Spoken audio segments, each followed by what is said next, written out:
यह देखकर वह मुस्कुराया। फिर उसने एहसास जताते हुए उसे कहा, खोल लो अपनी बिल्ली जैसी आंखों को, एक बार फिर मैंने तुम्हें बचा लिया। उसकी बात सुनकर आंसू ने अपनी आंखें खोली और उसे घूरने लगी। उसने जब देखा कि वह उसे घूर रही है तो वह चिढ़ गया। फिर उसने भी उसे घूरते हुए कहा, भलाई का तो जमाना ही नहीं है, जाओ गिरो। यह कहकर उसने आंसू की कमर से अपना हाथ हटा लिया। वह गिरने लगी, पर तभी उसने खुद को बचाने के लिए अपने दोनों हाथों से उसके शर्ट की कॉलर को पकड़ लिया। शिव उसके इस एक्शन के लिए रेडी नहीं था। वह अचानक आंसू के उसकी कॉलर पकड़ने से डिसबैलेंस हो गया और उसे लेकर फ्लोर पर गिर गया। गिरने की आवाज़ पूरे रूम में गूंज गई। खुद को संभालने के चक्कर में उसके हाथ से दूध का ग्लास भी छूट गया था और उसकी आवाज़ भी पूरे कमरे में गूंज गई। आंसू उसके नीचे दबी हुई थी और उसके हाथ में शिव की कॉलर थी। वहीं शिव का चेहरा उसके कंधे पर था। अब उसने अपना सिर उस ऊपर रख उठाया और आंसू को घूर कर देखते हुए कहा, एक काम भी तुम सही से नहीं कर सकती ना? आंसू ने भी उसी की टोन में कहा, मैंने कहा था गिराओ मुझे। फिर मुंह बनाते हुए बोली, जैसी करनी वैसी भरनी। आंसू को घूरते हुए शिव जैसे ही उठने को हुआ कि तभी एक खिंचाव के साथ वह वापस से उसके ऊपर गिर गया। एक दूसरे के इतने करीब रहकर दोनों को कुछ फील हुआ और आंसू ने गुस्से में अपनी मुट्ठी कसकर बंद कर ली। शिव ने फ्लोर पर एक जोर से मुक्का मारा। तभी आंसू ने गुस्से में कहा, अब हटो भी मेरे ऊपर से। उसकी बात सुनकर वह उठने लगा तो उसे फिर से खिंचाव महसूस हुआ। उसने आंसू से नजरें हटाकर अपनी गर्दन की तरफ देखा, जहां उसके गले की चैन उसकी शर्ट के बटन में उलझी हुई थी। शिव ने यह देखकर खुद से कहा, बस इसी की कमी थी, यह भी हो गया। पता नहीं यह पागल लड़की मेरे बारे में क्या उल्टा पुल्टा सोच रही होगी। तभी आंसू ने चिल्लाते हुए कहा, देख क्या रहे हो, निकालो इसे। उसकी आवाज़ सुनकर उसने अपनी सोच से बाहर आते हुए कहा, कैसे निकालूं? अगर मैंने अपने हाथ इस्तेमाल किए तो मैं फिर से तुम्हारे ऊपर गिर जाऊंगा। उसकी बात सुनकर आंसू ने सोचते हुए कहा, बोल तो सही है। यह सोचकर उसने उसे देखते हुए कहा, ठीक है मैं करती हूँ। यह कहकर वह उसकी चैन को बटन में से निकालने लगी, पर वह ऐसी उलझी थी कि उसे निकल ही नहीं रही थी। तभी शिव ने यह देखकर धीरे से कहा, आई थिंक तुम्हें बटन खोलने होंगे। उसे जैसे ही यह कहा, आंसू उसकी बात पर चीखते हुए बोली, क्या? नो नो वे। तभी शिव ने उसे एरोगेंट लुक देते हुए कहा, बिना बटन ओपन किए यह निकलेगी ही नहीं। आंसू ने उसे घूरते हुए कहा, मैं ऐसा कुछ नहीं करूंगी। उसकी बात पर शिव ने फ्री स्टाइल में कहा, ठीक है तो फिर ऐसे ही लेटे रहो। आंसू ने गुस्से में अपनी आंखें बंद की और गहरी सांस लेकर कहा, ठीक है आप उधर देखो। शिव ने अपनी नज़रें फेरते हुए कहा, मुझे कोई शौक भी नहीं है तुम्हें देखने का। उसकी बात पर आंसू का मन किया कि वह भी उसके सिर के बाल नोच ले और उसे खूब पीटे। फिर उसने खुद को कंट्रोल किया और जल्दी से अपनी शर्ट के बटन खोल दिए। फिर उसकी चेस्ट पर दोनों हाथ रखकर उसे जोर से धक्का देकर खुद से दूर किया। शिव उसके ऊपर से हटते हुए साइड में गिर गया। आंसू उठी और वह जल्दी से अपनी शर्ट के खुले बटन क्लोज करने लगी। जब वह अपनी शर्ट के बटन क्लोज करके पीछे मुड़ी तो वह उसे गुस्से में देख रहा था।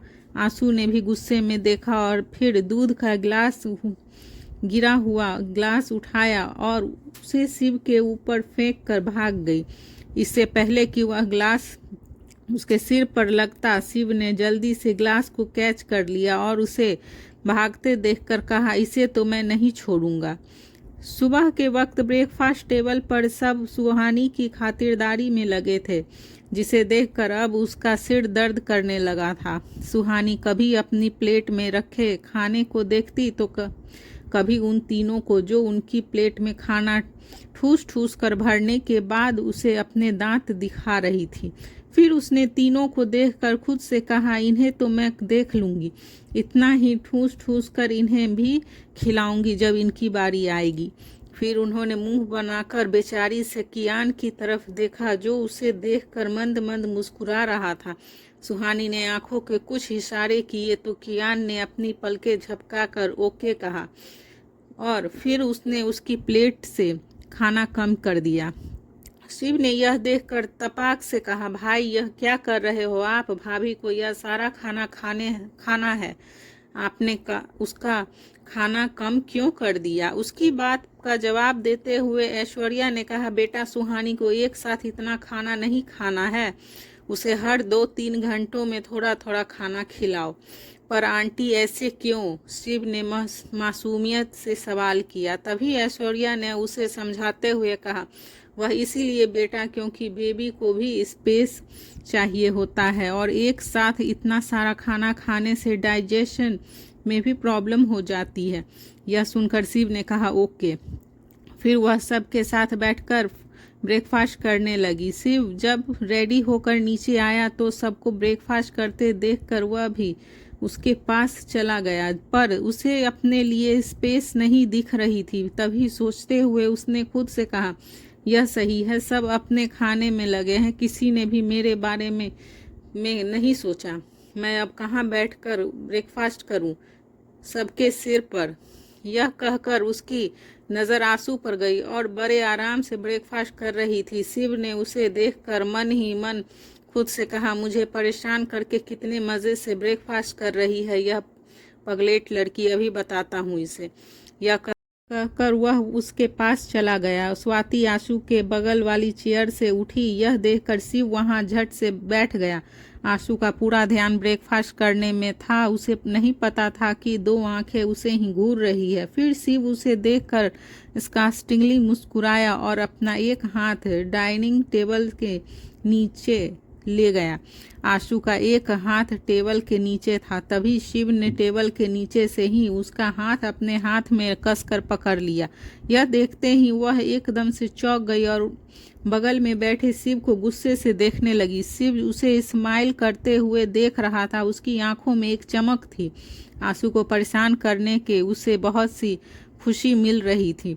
फिर आशु ने धीरे से अपने दांत पीसते हुए कहा, छोड़ो मेरा हाथ। शिव ने भी स्माइल करते हुए सबको एक नज़र देखा और अपने दांत पीसते हुए कहा, मैं नहीं छोड़ूंगा, तुमने मुझे परेशान किया है ना, अब बारी तुम्हारी है। यह कहकर उसने उसे एक शरारती लुक दिया। यह देखकर आशु ने उसे धमकी देते हुए कहा, मैं सबको बता दूंगी। यह सुनकर उसने सबको देखा और फिर उसे देखते हुए धीरे से कहा, क्या बताओगी? अगर तुमने यह कहा तो कल रात जो हुआ वह भी तुम्हें सबको बताना पड़ेगा। आशु ने गुस्से में कहा, आप ना।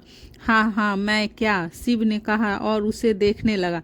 आशु ने उसकी हरकतों से फ्रस्ट्रेट होकर कहा, बहुत बदतमीज हो गए हैं आप। उसकी बात पर शिव ने उसे घूरते हुए कहा, मैं ऐसा कौन सा बदतमीजी वाला काम किया है जो तुम मुझे बदतमीज कह रही हो? तभी आशु ने उसके हाथ में जड़ा और अपना हाथ टेबल के नीचे से ऊपर किया और उसे दिखाते हुए कहा, यह।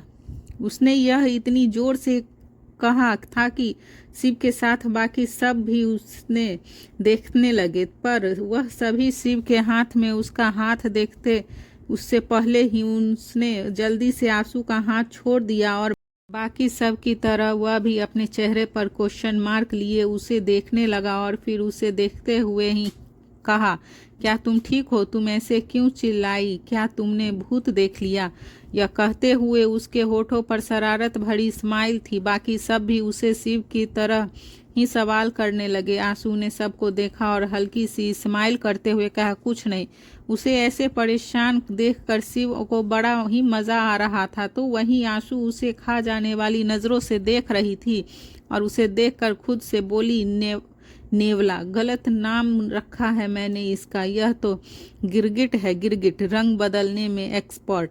फिर सभी ब्रेकफास्ट करने लगे। कियान ब्रेकफास्ट के बाद स्टडी रूम में चला गया तो उसके पीछे पीछे अनंत, राहुल और रिहान भी चले गए। वे सभी स्टडी रूम में एक दूसरे के आमने सामने बैठे थे। कियान ने अनंत की तरफ देखते हुए कहा, ऐसे कितने लोग हैं उस कंपनी में जो आज भी आपका साथ दे रहे हैं? अनंत ने कहा, कंपनी में ऐसे 2% लोग हैं जो आज भी संजय के अगेंस्ट खड़े होते हैं और उन्हीं में से एक लोग ऐसे हैं जिन्हें हमारे बारे में पता है। अनंत ने अपनी बात कहने के बाद कियान से सवाल करते हुए कहा, तुम क्या करने की सोच रहे हो? उसने एक टक शून्य में देखते हुए कहा, सुहानी को उसका हक दिलाऊंगा। कियान की बात सुन अनंत ने कहा, पर बेटा अब यह मुमकिन नहीं है। वह अभी बोल ही रहे थे लेकिन कियान ने बीच में ही कहा, कोई भी काम नामुमकिन नहीं होता है और सुहानी तो फिर भी लीगल ऑनर है उस कंपनी की, उसे उसका हक मिलकर रहेगा। यह सुन अनंत ने सवालिया नज़रों से उसे देखते हुए कहा, यह तुम करोगे कैसे? जिस पर कियान ने कहा, मैं अपना एक आदमी भेजूंगा, वह आपको बस कंपनी में मौजूद लोगों की हेल्प से उसे कंपनी की अंदर तक पहुंचाना है, बाकी सब वह खुद ही संभाल लेगा। अगर किसी को उस पर शक हो गया तो अनंत ने चिंता जताते हुए कहा।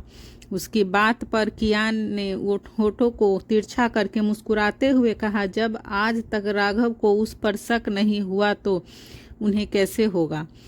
यह कहकर उसने राहुल की तरफ देखा तो उसने कियान का इशारा समझते हुए कहा, मैं अभी उसे बुलाता हूँ। कियान ने अनंत को देखा, वह बहुत ही घबराए और कंफ्यूजन लग रहे थे। उसने उसकी घबराहट को दूर करते हुए कहा, आप फिक्र मत करिए, वह कोई ऐसा वैसा इंसान नहीं है, वह मेरा ACI ऑफ स्टेशन है। उसकी परछाई को भी उसके ऊपर शक नहीं होता।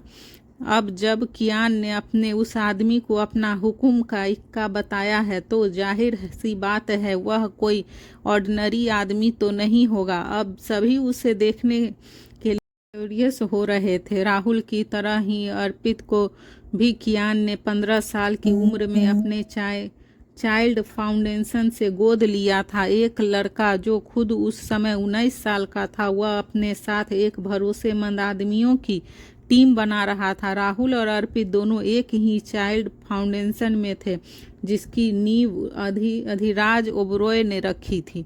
अर्पित को शुरू से ही जासूसी करने का बहुत शौक था। कियान ने उसका इंटरेस्ट देखकर उसकी ट्रेनिंग भी उसी फील्ड में करवाई जिसमें वह इंटरेस्टेड था।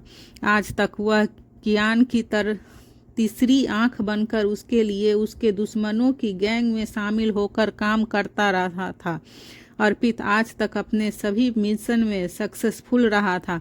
जब कियान ने उसे राघव के पास भेजा तो उसने भी राघव का भरोसा जीतने के लिए अपनी जान लगा दी थी। 2 से 3 बार अर्पित ने राघव पर चली गोली को अपने ऊपर ले लिया और तभी से वह राघव का भरोसेमंद आदमी बन गया और कियान को उसकी इन्फॉर्मेशन देने लगा था। रिहान पर अटैक होने की खबर और राघव ने सीवी को किडनैप कर रखा था, इस सब की खबर अर्पित ही दे रहा था। लास्ट टाइम जब राघव और उसकी फाइट हुई तो उसने उसी दौरान अर्पित को वापस बुला लिया। अनंत कियान का प्लान सुनकर सरप्राइज्ड थे। उसे कब भेजेंगे वहाँ? अनंत ने कियान से पूछा। अनंत के पूछने पर कियान ने कहा, नेक्स्ट चेयरपर्सन के लिए बोर्ड मीटिंग कब होगी? अनंत ने हिसाब लगाते हुए कहा, नेक्स्ट ईयर। तभी कियान ने होठों को तिरछा करके कहा, अभी तो बहुत टाइम है।